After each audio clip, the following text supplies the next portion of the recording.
till 8 p.m. Monday through Thursday. And there you will get opinion, analysis, debate, and I'll cover stories that nobody else dares to touch. And then for the last 15 minutes, talking pints. We're over a drink. We have a civilized conversation with someone.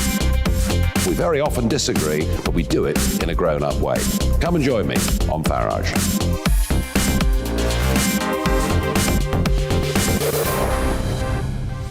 I'm Dan Wootton. Join me Monday to Thursday from 9 to 11 for the feistiest and most fun news debate on TV, where free speech reigns. I'll bring you a sharp take on the day's biggest stories, bombshell newsmaker interviews, and A-list guests. And I guarantee you, no spin, no bias, no censorship, and no reason to go to bed. That's Dan Wootton tonight, Monday to Thursdays from 9 on GB News. Hello there, I'm Eamon Holmes. And I'm Isabel Webster. And we hope you can join us for Breakfast with Eamon. And Isabel. You make me laugh out loud, belly laugh. Is that important first thing in the morning? Yeah, absolutely. And there's me trying to be deadly serious. News is a serious business. Yeah, I have to rein you in sometimes. Well, it doesn't stop us laughing at it. It doesn't stop us having an opinion on what's going on. Yeah. And it certainly will not stop us reflecting what you think. Weekdays from 6 to 9:30 on GB News.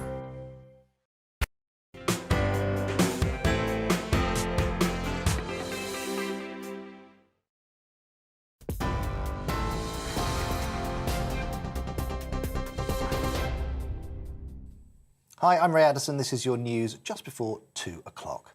Medical experts, politicians and sports personalities are among more than 1,200 people who've been recognised in the Queen's New Year Honours List. Knighthoods have been given to the UK's Chief Medical Advisor, Professor Chris Whitty, and his deputy, Jonathan Van Tam, as well as the Chief Medical Officers for Scotland and Wales for their efforts in the fight against COVID. Meanwhile, Sir Patrick Vallance, the UK Government's Chief Scientific Advisor, has been elevated to Knight Commander of the Order of the Bath. After a successful sporting year, tennis player Emma Raducanu and diver Tom Daley both receive MBEs. Separately from the main New Year honours list, Buckingham Palace has announced that Tony Blair will also receive awards from Her Majesty the Queen. The former Prime Minister has been made a Knight Companion of the Most Noble Order of the Garter. One of his former cabinet ministers, Lady Amos, joins him and has become the first ever black member of the order, while the Duchess of Cornwall has been recognised for her contribution to the monarchy, being appointed Royal Lady of the Most Noble Order of the Garter. The official state funeral for Archbishop Desmond Tutu has been taking place in South Africa today. Mourners have gathered in Cape Town to pay their respects to the late Nobel Peace Prize winner, who for years fought against racial injustice. COVID-19 measures restricted the numbers attending St George's Cathedral, which has been lit up in purple this week. That's the colour of his clerical robes. President Cyril Ramaphosa, who delivered the main eulogy, gave an insight into the type of man his friend was. Archbishop Desmond Tutu were here, he would have said, hey, why are you looking so glum, so unhappy? He would have wanted to elicit a smile, a laughter from amongst all of us. That was the type of person that he was. Well, people gathered to hear London's Big Ben ring in the new year for the first time in 4 years. That's last night, as much of the UK welcomed 2022 with subdued celebrations. Thousands usually watch the show, but the ongoing spread of Omicron meant many stayed away, and the traditional London fireworks display was cancelled. It was an even quieter affair in Wales, Northern Ireland and Scotland, where Edinburgh's world-famous Hogmanay party was called off. COVID measures must be an absolute last resort in 2022, Sajid Javid has warned. Writing in the Daily Mail, the Health Secretary said the UK must learn to live alongside the virus and avoid strict measures in the future. Now, this comes as a further 189,846 COVID-19 cases were confirmed on Friday. That's another new daily record. Hospitality bosses are urging people not to abandon pubs during dry January. A poll by Alcohol Change UK shows 1 in 7 adults are planning to abstain from drinking for the whole month. But business leaders say many venues are already struggling with debts caused by COVID restrictions and a 60% drop in footfall in December. And Boris Johnson says he wants to maximise the benefits of Brexit this year. That's despite consumers being warned of fresh disruption due to new rules coming into force. From today, traders will no longer be able to delay completing full import customs declarations on goods entering the UK from the EU or other countries. Now, previously, they had a grace period of 175 days. However, the British Frozen Food Federation has warned consumers to brace for disruption due to the change. OK, that's your news update. I'll be back with the latest headlines in around an hour's time.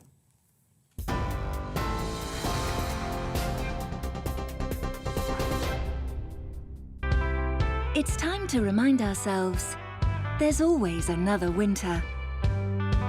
Canary Islands sponsors the weather. Looking ahead to this afternoon, and the UK is looking mild but mostly dry with some scattered showers in the northwest and southeast. Let's take a look at the details. Across the southwest, it will be a dry afternoon with variable amounts of cloud and sunny spells, remaining windy particularly for coastal areas, mild with a high of 14 Celsius. Mostly dry across the southeast, though there will be some scattered showers across Kent and East Sussex later this afternoon, remaining windy and mild. Generally dry across Wales with sunny spells, though there may be the odd spot of rain in the far east at first, remaining windy. Across northwest England, a bright afternoon with variable amounts of cloud. Staying dry for many though, the odd shower may affect coastal areas later. Remaining windy and mild with a high of 15 Celsius. Over the Pennines now to northeast England, and here it will be a dry afternoon with sunny spells and patchy cloud. It will remain breezy though, mild with a high of 14. Across southern Scotland, it will be a mostly dry afternoon with some sunny spells, but showers across the northwest will push southeastwards later. Windy with gales in the northwest. A band of showers will clear the southeast of Northern Ireland this afternoon, with further showers across the northwest, although there will be sunny spells too, remaining mild and windy. Mild with showers clearing the southeast but continuing in the northwest, windy particularly for northern and western coasts. And that's how the weather is shaping up for the rest of the day. Canary Islands sponsors the weather.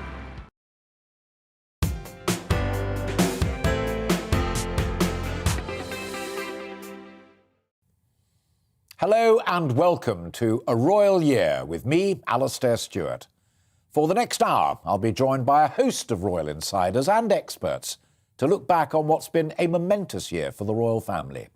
From the official departure of Harry and Meghan to preparations for the Queen's historic Platinum Jubilee, there's been no shortage of news on the royal front in 2021. But perhaps the most significant development for the British monarchy this year was the death of Prince Philip, Duke of Edinburgh. I'll be reflecting on the life and death of Prince Philip with royal expert Jenny Bond in just a moment. But first, our reporter Cameron Walker has taken a look back at how this year's events unfolded.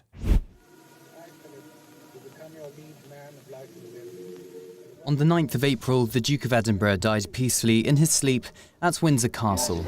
It was so gentle. It's just like somebody took you by the hand. Very, very peaceful. And that's all you want somebody to do. He was married to the Queen for more than 70 years, giving up a promising naval career to eventually become the longest-serving consort in British history.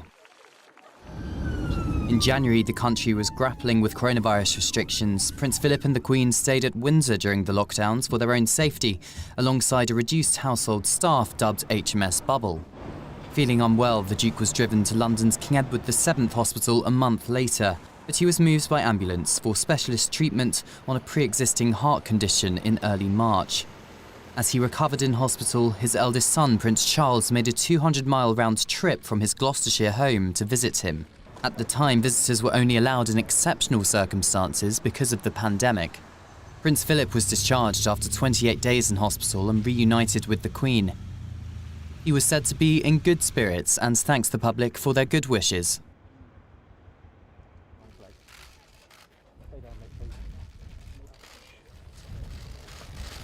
When the Duke died just 2 months before his 100th birthday, many came here to lay flowers at the gates of Buckingham Palace and other royal residences. His funeral on the 17th of April reflected his naval career and engineering passions. Philip's lifetime of support for the armed forces was marked by several military personnel taking part. His coffin, naval officer's cap and sword were driven to St George's Chapel on the back of a Land Rover hearse, which he helped to design. It passed the carriage he used to race around courses, a nod to one of his favourite hobbies. Like many families during the pandemic, only 30 people could attend, but even the Queen had to sit alone. Many admired her dignity and stoicism during the service. The Dean of Windsor describes the Duke as a man of kindness, humour and humanity. Prince Philip may be gone, but his wisdom continues to influence a new era for the royal family. Joining me now is Jenny Bond, great broadcaster and royal commentator. Jenny, very good afternoon to you. Duke of Edinburgh really was one of the greats. Charismatic, occasionally gauche, loyal and steadfast. Yes, he was all of those things. And I think the last thing you said, steadfast, is probably the most important. The Queen herself, you'll remember, said that he was her strength and stay through all the long years. And that's what he did. This very proud man, this very royal man with lots of royal blood in his veins, put aside his own naval career, which he loved, and stood by the woman he loved, and made it his business to not compete ever with the Queen, but to support her in what was such an onerous job for a young woman of 25 with 2 young children. Intriguing as well that after that great lifetime that was clouded a little toward the end by acts of ill health and conditions that took him in and out of hospital, his death certificate, certified by the head of the Royal Medical Household, simply states the cause of death as old age. Well, yes, he was very, very old indeed, wasn't he? Just a few months off his 100th birthday. A milestone I think probably he would have liked to have marked. But I think that in the end he had, if one can say, a good death. He didn't suffer greatly in the last few weeks, we're told. And he'd lived this wonderful life and passed away peacefully at home with his family around him. As you implied in your first answer, Jenny, for the Queen, his passing ended, of course, a 73-year marriage, one that began almost as a fairy tale love story between a young princess and her older cousin. Yes, she was just 13 when she met him properly for the first time. They'd knocked around in royal circles, certainly before that. But when she was 13, she was taken to Dartmouth Royal Naval College, actually just down the road from where I am. I often go past it and think about that meeting. And Prince Philip, the young cadet officer, was delegated to show Elizabeth and Margaret around while their parents did the official bit. And there definitely was some kind of spark right then. Of course, she was very, very young, but I think she set her cap towards him at that very early stage. And then through the war years, they corresponded, and Philip sometimes stayed at Windsor Castle. And I'm told that he, a proud man, a man who hadn't had a normal upbringing, a very nomadic upbringing without parental role models, because the marriage split up and his mother was ill. I'm told that she unlocked a capacity for love in him that had been buried beneath. And I think it was a real love match. You mentioned there his own background, a royal background, as indeed was the then Princess Elizabeth and Queen Elizabeth. Both royal, but very different backgrounds. Yes, Prince Philip was, well, he was born in Greece, and then the family had to flee. It was a very complicated background. They bounced between France and Germany and the UK. People said that because he had no role model, he became maybe a little arrogant. He was certainly self-reliant. He was very self-reliant because he had no option when he was young. He said, I was told I had to cross Europe to find my sisters who had married into the German aristocracy. Nobody helped me. I just had to find my way across. And then when he did get together with Elizabeth, he was viewed as a bit of a foreign interloper, just out for the goodies, one of the Queen's cousins said, actually. But, you know, he had an upbringing which in some ways was grander at that stage, with his sisters married into this fabulous German aristocracy. He stayed in castles and palaces grander than anything over here. So it was a very difficult, troubled, nomadic background, but one that he said made him the man he was. Yeah, yeah. And Dartmouth itself would have contributed to that, because he did very, very well there and went on to become a genuine national hero in his own right through his wartime service. Yes, he did. He was mentioned in dispatches. He was honoured. He was evidently very alert, very brave, had active service, and he loved that. And I think he would have risen through the ranks of the Navy had he been allowed to. And at such a young age, to have to give up the career which he loved, because he said that in the Navy he found the family that he hadn't had as a young man. And to give it up was a great sacrifice, but he had no choice. I think it was a big blow to him, but he was asked about it in later life. He said, oh, what's the point? What's the point of regretting? Just got to get on with it, which was his great motto, really. Indeed. Were you struck by the simplicity of the funeral on the 17th of April, which I gather was all his own plan? I don't think he could have foreseen quite how stripped back it was going to be because of the COVID pandemic. But it certainly would have fitted with his idea that he didn't like a fuss. He certainly didn't like a fuss. He always said, you know, don't talk about yourself. No one's interested in you. Just get on with what you're doing. I thought the funeral, in its simplicity, was incredibly moving. And I think we all felt that. To see the Queen alone, as she had to be because of the pandemic. But the other touches, which was so personal and so the Duke, the carriage and the two black fell ponies standing and watching the Land Rover go by. And in the carriage was his hat, his gloves, his whip, and the red pot that he used to keep the sugar lumps in for his horses, his ponies. It was all very touching and very Duke, actually. Yes, and we've spent a lifetime in television, but that image so brilliantly captured on the television coverage, the top shot, just looking down at the gloves and the sweeties. But it is worth reminding folk that the carriage riding wasn't just the indulgence of some member of the royal family. He was jolly good at it. He was really good. I mean, he was such a competitive individual, but he made carriage driving his own. And I think he wrote quite a lot of the rules, the competition rules.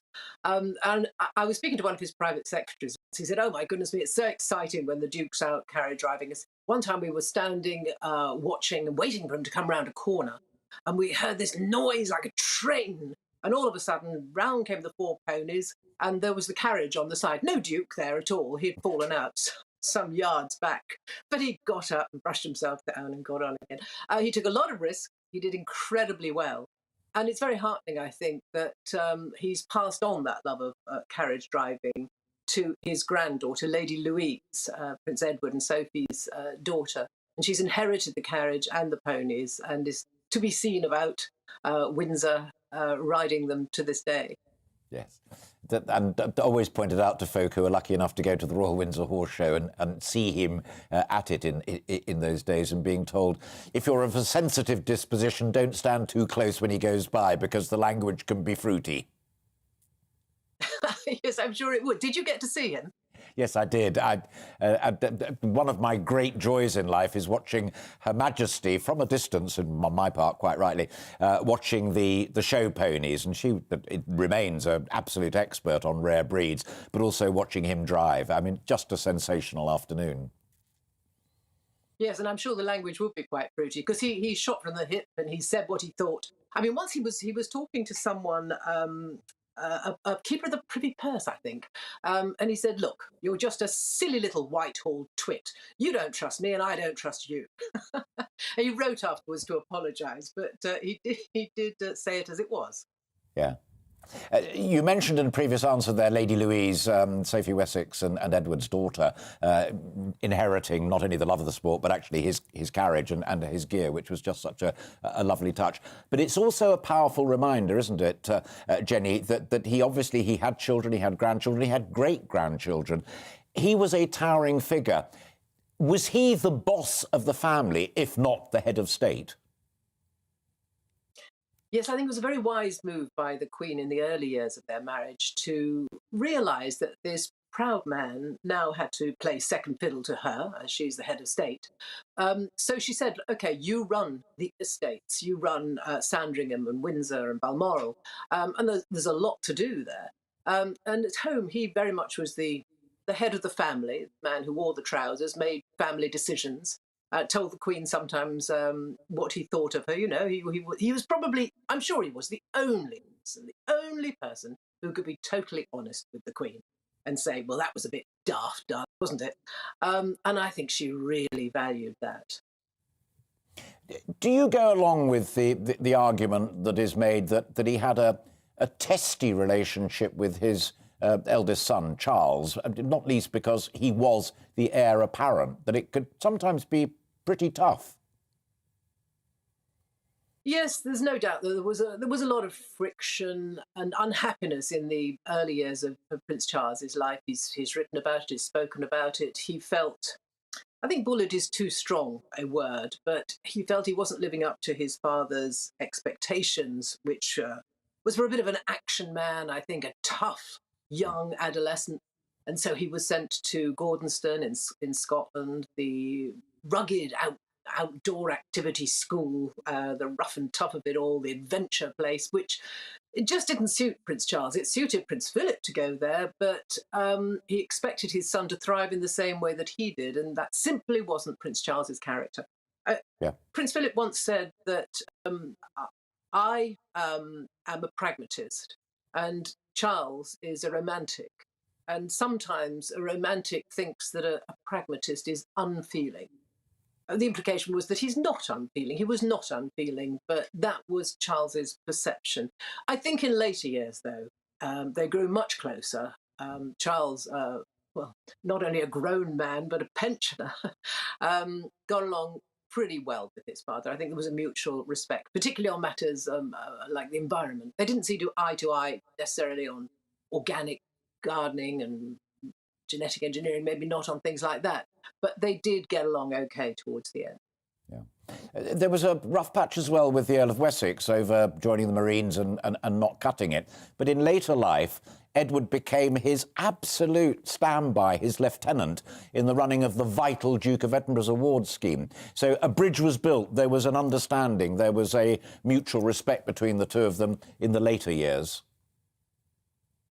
Yes, again, I'm not sure truthfully what went on when Prince Edward decided to leave the Royal Marines. I mean, there is one school of thought that his father was very disappointed in him.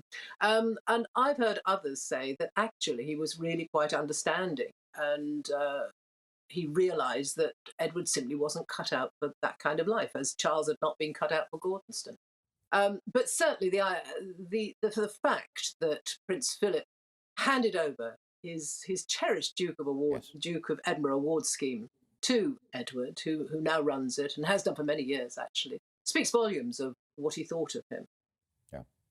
You mentioned earlier on about the shared passion over the environment, although there may have been differences over bits of the plant, but certainly saving the planet and respecting wildlife and all of that. The other thing that it struck me so sharply, not least at COP26, was that they had all inherited the capacity to speak one's mind. The Prince of Wales made one of the most powerful speeches at that gathering, but so too did grandson William. Yes, and the Queen herself in recent months has mentioned the fact that not only her husband, her late husband, but her son and grandson all stand up for the environment in this impassioned way. And Prince Philip, yeah, he was so much ahead of his time in so many ways. He was the environmentalist in the royal family long before, I think, Charles or William thought about it. And he was warning about climate change and making programs on television speaking about it decades ago. And in that way, I suppose he was really a man ahead of his time, which is something we always say about Prince Charles being a man ahead of his time. So, maybe Charles is a bit more a chip off the old block than Philip ever realised. A huge thank you to Jenny Bond, broadcaster and royal expert, for her reflections on the Duke of Edinburgh there. A steadfast support for the Queen and man ahead of his times in many ways.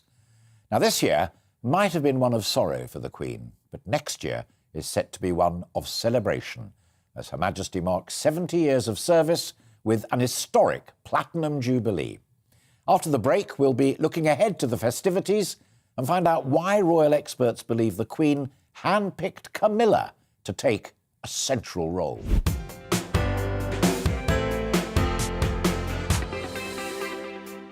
Hello there, I'm Eamon. And I'm Isabel. And you're watching the GB News digital stream across the United Kingdom. And around the world. If you're here in the UK, you can also watch us on your TV screen. GB News is Freeview channel 236. On Sky, we're channel 515. 626 on Virgin Media. Just remember, you might need to retune your TV to watch the channel. Yeah, and if you are doing that, find out more about retuning by going to gbnews.uk.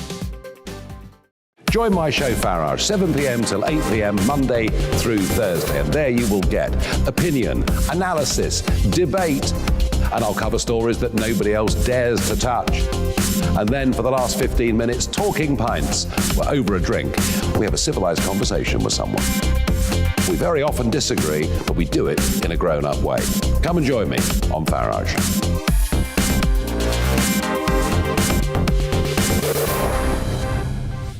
I'm Dan Wootton. Join me Monday to Thursday from 9 to 11 for the feistiest and most fun news debate on TV, where free speech reigns. I'll bring you a sharp take on the day's biggest stories, bombshell newsmaker interviews, and A-list guests.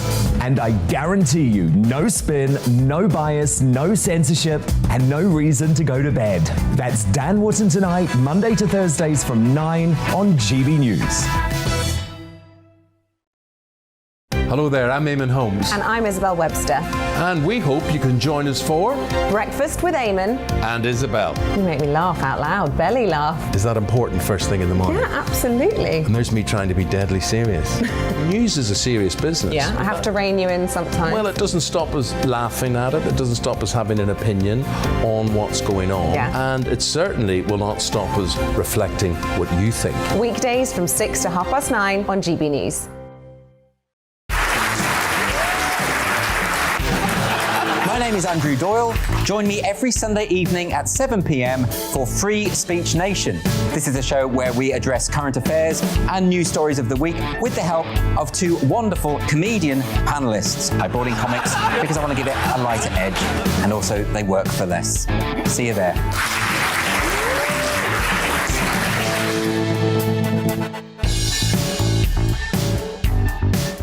Join me, Mark White, here on GB News. For more than 2 decades, I've been at the sharp end of reporting crime and security at home and abroad. From the scourge of terrorism to the fight against violent crime and the deepening small boats crisis in the Channel, they're issues you rightly care about, and so do I. As GB News Home and Security Editor, my focus will be on the stories that matter to you.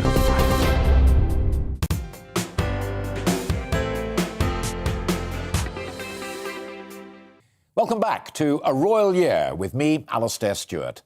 The Queen has celebrated a number of jubilees during her reign, but none will be as grand nor as historic as the Platinum Jubilee planned for next year. I'll get the inside track on all of the festivities and who's likely to take a central role with royal experts Ingrid Seward and Phil Dampier in just a moment. But first, our reporter Cameron Walker has all the details on the events planned for next year. In 2022, the Queen will become the first British monarch to celebrate a Platinum Jubilee, marking 70 years on the throne. The royal family will travel around the country for year-long celebrations throughout the UK and the Commonwealth. Perhaps the focal point is the extended bank holiday weekend, planned for early June. On Thursday the 2nd, the royal family will rise down the Mall from Buckingham Palace behind me to Horse Guards Parade for the traditional trooping of the colour.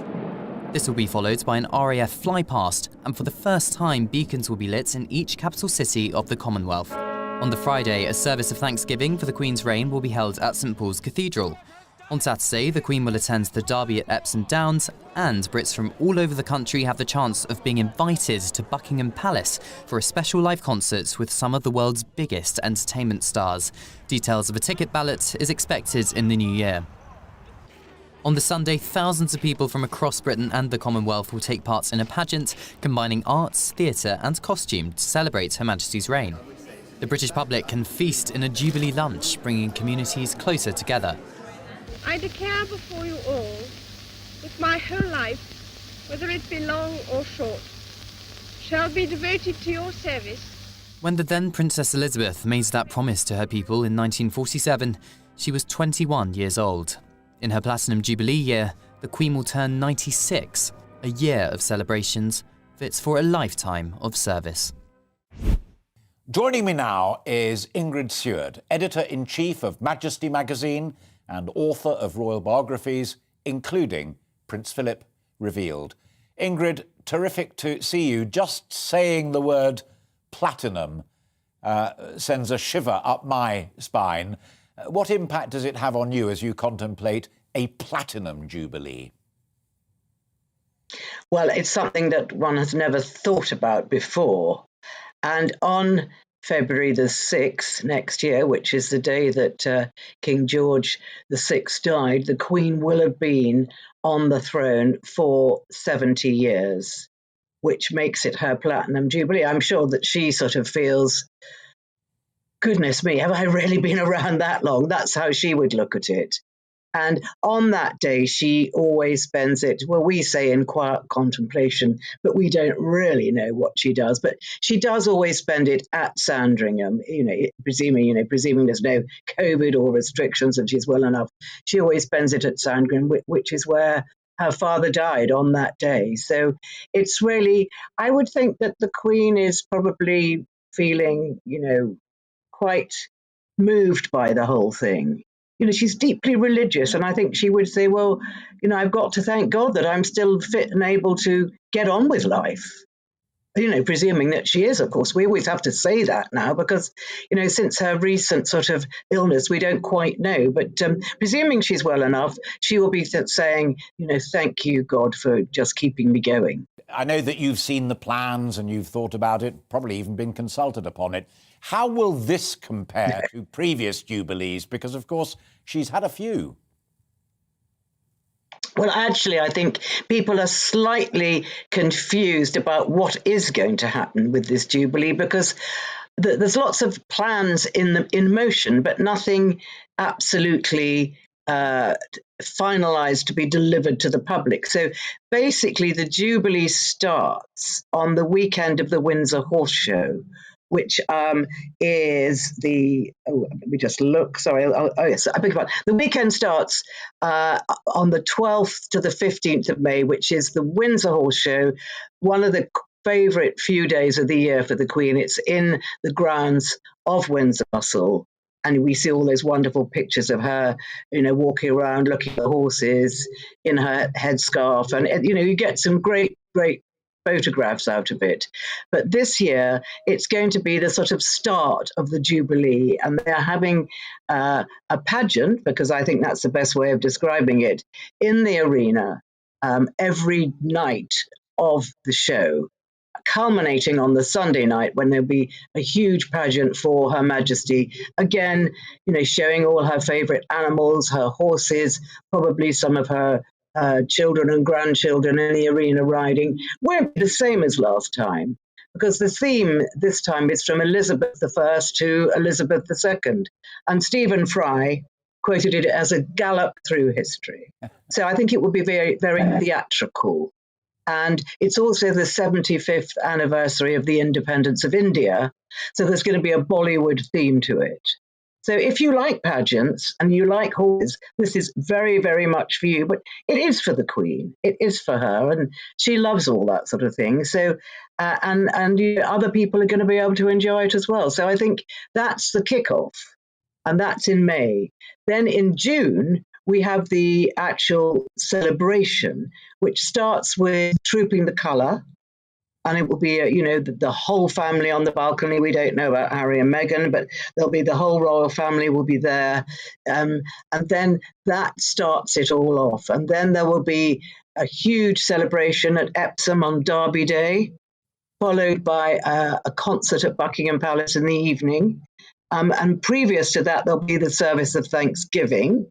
Now, sadly, this time we won't see the Queen in the state coach because it's a bit rickety and a bit, I think it's probably had its sort of useful days, and it's also very uncomfortable for Her Majesty. And I think people don't, feel that she would be better going there in a limousine. Sad for all of us, but I think that's just the way things are at her age, especially. And then on the following day, there's going to be another pageant, but this time through the streets of London. And this is where we're not quite sure, but they're promising us horses and soldiers and music. And of course, this is where the Commonwealth comes into it. So there will be parades of people from the Commonwealth, but what form it's exactly going to take, we don't know. How significant in your mind is the significant role that's been given to Camilla? Well, I think Queen is going to need all the support that she can get. And I feel that because Camilla and she share so very many interests, basically they're both country women. And I think that she will be therefore very much at the Queen's side during all this, as a sort of female supporter, if you like. And I think that the Queen is full of respect for Camilla and the way she's handled what, was a very, very difficult start, and she was extremely unpopular. Interesting to note that Anne, Princess Royal, has stepped even more to the fore, and Sophie Wessex has come in there and performed quite brilliantly in support. It's the powerful women around a powerful woman. It is. Well, it's the matriarchal society. I think that Princess Anne has always, well, I mean, because you know her, Alastair, and she's always been there doing things. But I think that we've because we don't have Harry and Meghan and we don't have the Duke of York, and basically we don't really have his daughters, the focus has really switched back onto the Princess Royal, which I'm really glad about because she's terrific and people like her. I mean, she's not glamorous, but she's hardworking and is, I think, perhaps after the death of Prince Philip, you see so much of Prince Philip in her that, the way she looks at things, the way she deals with things, the way she deals with, giving speeches. She's absolutely brilliant. And I think Sophie Wessex is basically the same. She's always been there, always looking good. She is very glamorous, but I think we've just chosen to focus on her more now because there are less royals around. It's a narrower field, and the Duke and Duchess of Gloucester are doing much more. Maybe they're not, but it's just that we notice them, and also the Duke of Kent. So I think it's almost back to the original. Look ahead to the Platinum Jubilee, which, whatever 2021 held, is an extraordinary event, literally an historic occasion. Yeah, well, they're saying it's going to be bigger than Queen Victoria's Diamond Jubilee. I don't think it's going to be quite as good, actually, as the Diamond Jubilee for the Queen. We're certainly not going to have a river pageant like we did before when, of course, Prince Philip sadly got ill with a bladder infection a few days later. But it's going to be tremendous. It starts off in May with something called a Gallop Through History. It's going to be a massive, great horse event at Windsor Castle. I think there's going to be 500 horses and 1,000 people taking part. And I think we might even see some members of the royal family taking part in it. Princess Anne, Zara Phillips, of course, great equestrians, and possibly Lady Louise Windsor riding a carriage. So that kicks it off in May. And I think the Queen might enjoy that more than any of the other events, actually. And then in June, we've got 4 days, the bank holidays, May bank holidays being moved to that. We've got Trooping the Colour, and we've got a fly pass, we've got a service of Thanksgiving, and then we've got street parties. So it's all there. And right slap bang in the middle of it is the Derby. And of course, the one thing that would be the icing on the cake would be if the Queen could get a Derby winner. Now, she should have a horse running. It's called Reach for the Moon. I probably put the mockers on it a couple of months ago because I put a bet on it at Doncaster and it finished second, would you believe? Lost a few quid. And it's now got an injury. It's out for the rest of the season. Before that, it was the second favourite for the Derby. Frankie Dettori's on it. So they're hoping to get it fit for next year. And if that horse races and wins, well, it'll just be the Queen will be over the moon, reaching for the moon and over the moon. We shall watch that with great, great interest. You're so right. And successes at the racetrack have yielded some of the very best pictures of Her Majesty really going for it with the car. She's won all the classics. She's won all the classics, but the Derby's always eluded her. And if she could get that, that really would be fantastic. Absolutely. I don't want to dampen the tone, but you're a journalist. You'd expect me to be asking this as well. Your lovely explanation of what is to look forward to in the Platinum Jubilee, particularly the Royal Windsor Horse Show. But with Duke of York facing the troubles that he did, although he does deny all charges, and Harry out of favour and threatening the book and what have you, is it your prediction that they will be excluded from these activities so as not to be a distraction? I really don't think anybody knows at this point. I'm on record as saying that I personally don't think that Meghan is ever going to come back to this country. I think she's probably realising that she's not very popular here now, and it could be a very embarrassing situation. So it wouldn't surprise me if she doesn't come, but Harry might come. As you say, we've got the ongoing problem with Prince Andrew and the Ghislaine Maxwell trial, seeing if he gets dragged into that. So I don't expect to see Andrew on the balcony at Trooping the Colour, although there was a report the other day saying that he wants to try and make some kind of royal comeback with a Falklands 40th anniversary Falklands event next year. So he might try and come in through the back door on that. But I think really at the moment he's probably finished as a working royal, and he's not going to be seen in public very much. So those two are difficult problems. Whether Harry will come back, I just don't know at the moment. I think nobody's quite sure. But I'm sure the Queen will invite him. But whether he thinks he want to come with or without Meghan, very difficult to say. The nation's loyalty to the Queen is extraordinary. I mean, whether you look at pictures of people turning out to see her on great occasions or, more boringly but accurately, look at the opinion polls, it's rock solid for her. Does that surprise you? It's gone up and down over the years. There was a period in the 60s where the monarchy wasn't terribly popular. There was a period, obviously, in the early 1990s with all the divorces and the scandals where her popularity went down a bit, and obviously after Diana died. So she's had her problems, but I think people just admire her duty, her sense of duty. She's been the one sort of beacon of hope there that everyone's looked to during the pandemic. She's just a fantastic leader. You know, she's above politics. I know that some people from Republic, the monarchy, the anti-monarchy group will tell you she's not above politics, but I think basically most people think that she's not political. And they just admire the fact that she's had this incredible stickability, and I don't think she'll ever abdicate. I think she'll see it right through to the end as she's promised. And it's just quite remarkable. And Jubilees always do boost the popularity of the Queen and the monarchy in general. So I'm sure there'll be a massive boost next year as well. A big thank you to Ingrid Seward and Phil Dampier for sharing their thoughts with us. It certainly is set to be an historic occasion and a year to remember. And while some members of the royal family, as we heard there, are stepping up, other royals have been in the spotlight this year for all the wrong reasons. After the break, we'll get Charles Ray's take on Harry and Meghan's official exit and that Oprah Winfrey interview. Plus, what's next for Prince Andrew and the civil sexual assault case in the United States.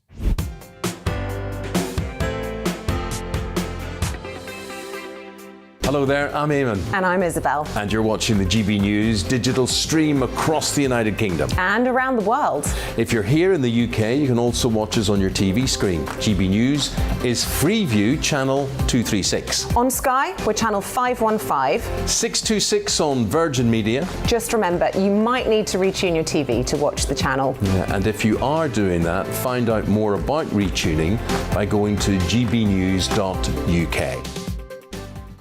Join my show Farage, 7 p.m. till 8 p.m. Monday through Thursday. And there you will get opinion, analysis, debate, and I'll cover stories that nobody else dares to touch.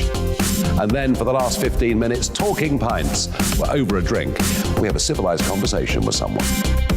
We very often disagree, but we do it in a grown-up way. Come and join me on Farage.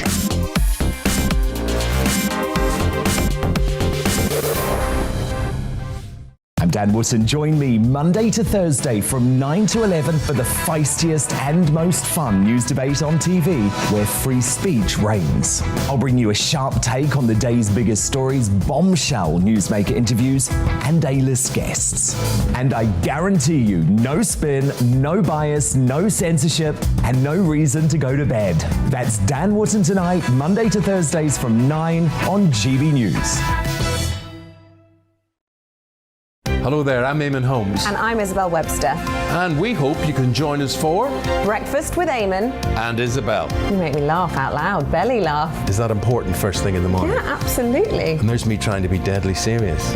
News is a serious business. Yeah, I have to rein you in sometimes. Well, it doesn't stop us laughing at it. It doesn't stop us having an opinion on what's going on. Yeah. And it certainly will not stop us reflecting what you think. Weekdays from 6 to 9:30 on GB News.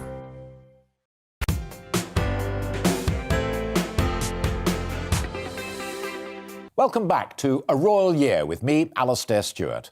Now, while some royals like Sophie Wessex and Camilla, Duchess of Cornwall, have been in the spotlight for all the right reasons this year, some royals have found themselves the centre of controversy. Our reporter Cameron Walker has the details. Harry and Meghan's 2-hour interview with Oprah Winfrey's left the royal family with its biggest crisis for generations. The Duchess of Sussex publicly accused an unnamed royal of racism after they raised concerns with Harry about how dark their son's skin might be when he was born. We're very much not racist. The couple later clarified it wasn't the Queen or Prince Philip. Meghan also said she considered suicide and claims she had no help from the institution for her mental health struggles. The Queen was forced to respond to the allegations. In the palace's words, recollections may vary. During the interview, Prince Harry claims he was cut off financially by his father, the Prince of Wales. But a spokesperson for Clarence House says that they were given a substantial sum of money when the Sussexes decided to step back as senior royals.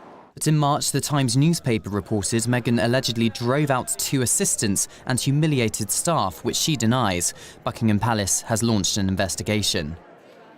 Meghan's since released a children's book and appeared on an American chat show where she pranked the public. She had to apologise to a court, forgetting she authorised an aid to brief authors of a controversial royal biography.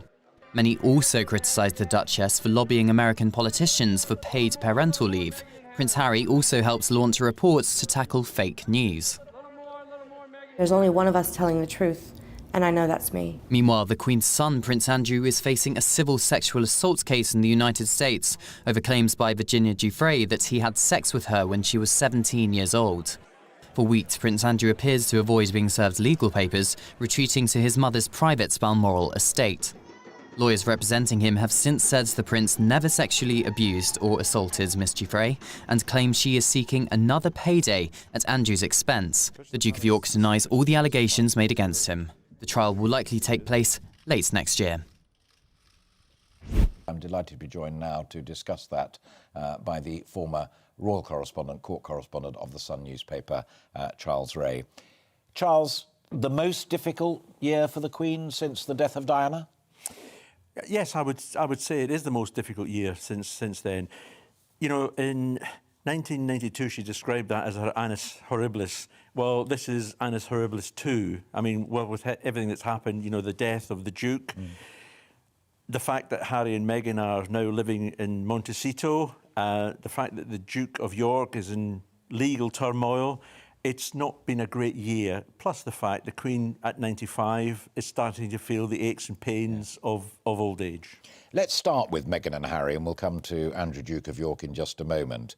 I think most people, if they've got long enough memories, will think that this is the fairy tale that unravelled. Yes, I mean, she was welcomed into the royal family right at the start. I mean, this was the dream couple. You know, all the things that she had about her, she was an actress, she's mixed race, she's beautiful.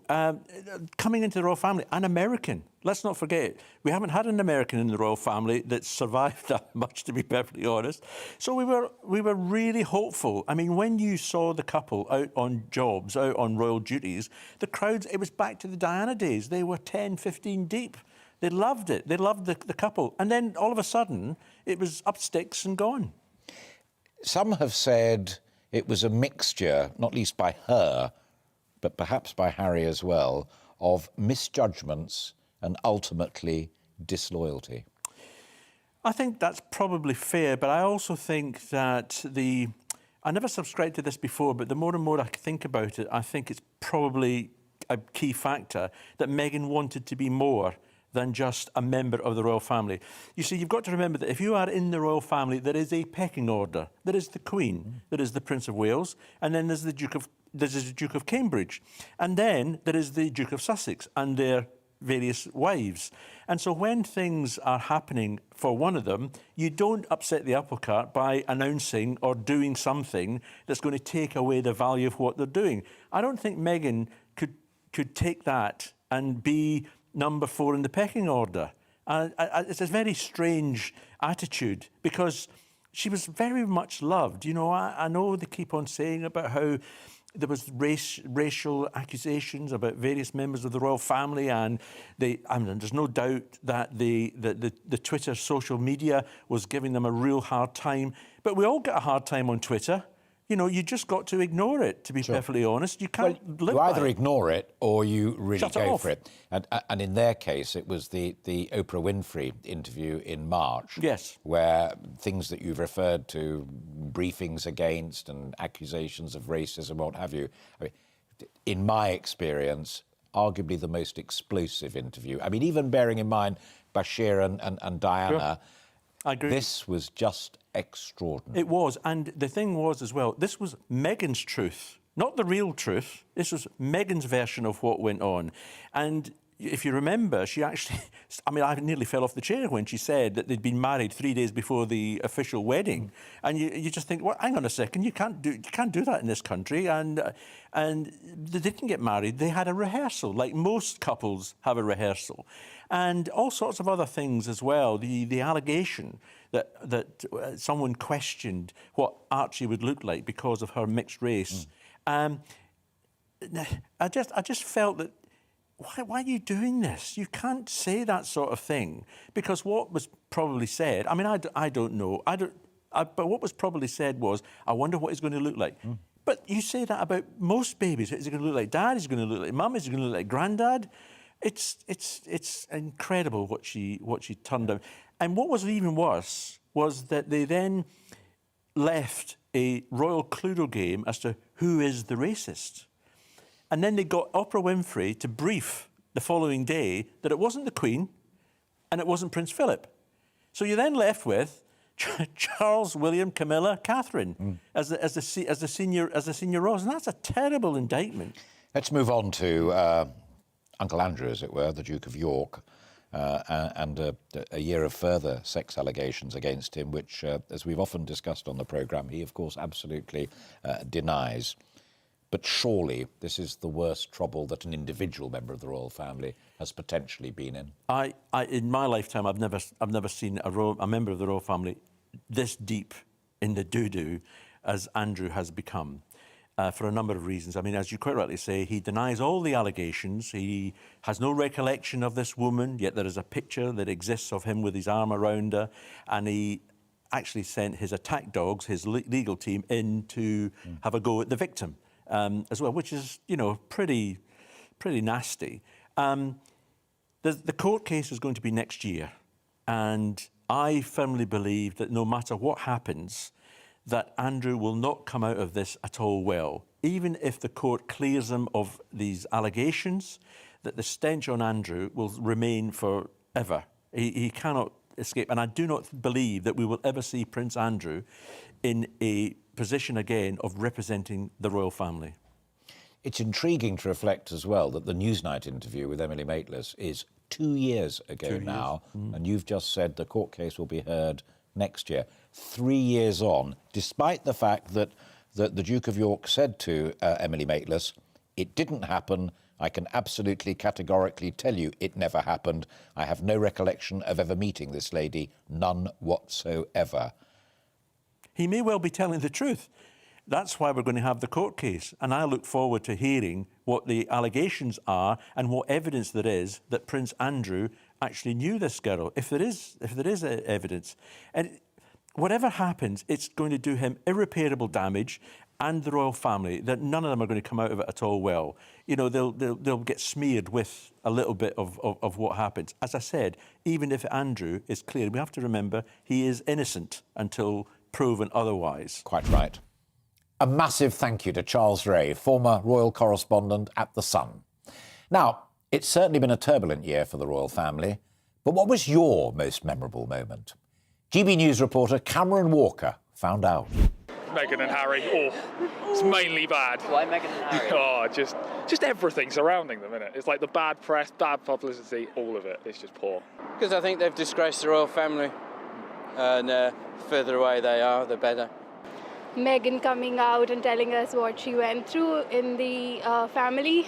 So that was, coming from a minority background, that kind of stayed. There was no interaction. She just let them speak and say things, and it was clearly shown afterwards that there's a lot of inaccuracies.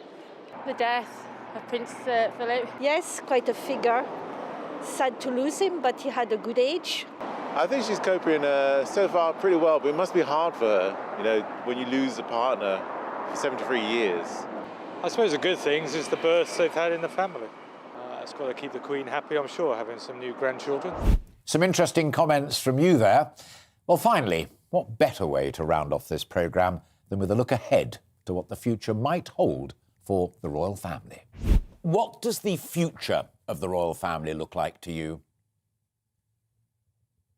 Well, I think we're seeing and living through a period of transition in the royal family now. I don't think the Queen is going to abdicate, but I think we are going to see her staying away from the limelight a little bit more than we have until now. I think she's going to let the younger generation go out and about, tread the pavements, shake the hands, and she, a modern monarch in this modern age of modern technology, can stay in touch, but remotely through the remote media that we all have now. So I think that's what we're seeing, handing over more direct responsibilities to the younger members of the royal family, but she's going to stay there as our head of state and at the helm of that family. Lately, we've seen her, out and about, all right, maybe on a Zoom camera and whatever else, but she's 95, she's still doing royal jobs. There's not many people still working at 95.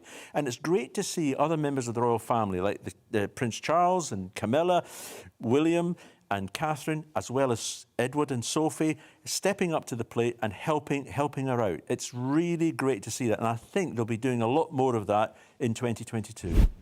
The future for the royal family is going to be their unity. And I think this year has been very difficult for them. And it's been a bit wobbly. But I think that next year, 2022, the future looks good. There's a few things coming up which they probably rather didn't. But I think they're going to be seen to be very much together. And people will be saying, isn't the Queen wonderful? And how can she be so full of energy and verve and things at the age of 95 or coming up to 96 in April? And I think there'll be a great surge of respect for the Queen and therefore for the royal family. I think the future is bright as long as William and Kate keep it together, and they've been doing as well as they have been. And Charles and Camilla are, Camilla's becoming a lot more popular, and whenever she goes on tours with the press, she handles them extremely well, and her image has rocketed, and I think she's doing a really good job. But at the end of the day, Charles is 73, she's 74, so it's not going to be easy for them. It's going to take a lot of energy and a lot of hard work, and I think the key to it, really, to be honest, is William, Kate and their family. They are really the thing that's going to hold it together in the future. Well, there you have it. A bright future for the monarchy and a lot to look forward to next year. You've been watching A Royal Year with Alastair Stewart, and what a pleasure the last hour has been. I thoroughly enjoyed sharing it with you. Wishing you all the very best for the holiday period. From all of us at GB News, bye-bye.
Canary Islands sponsors the weather.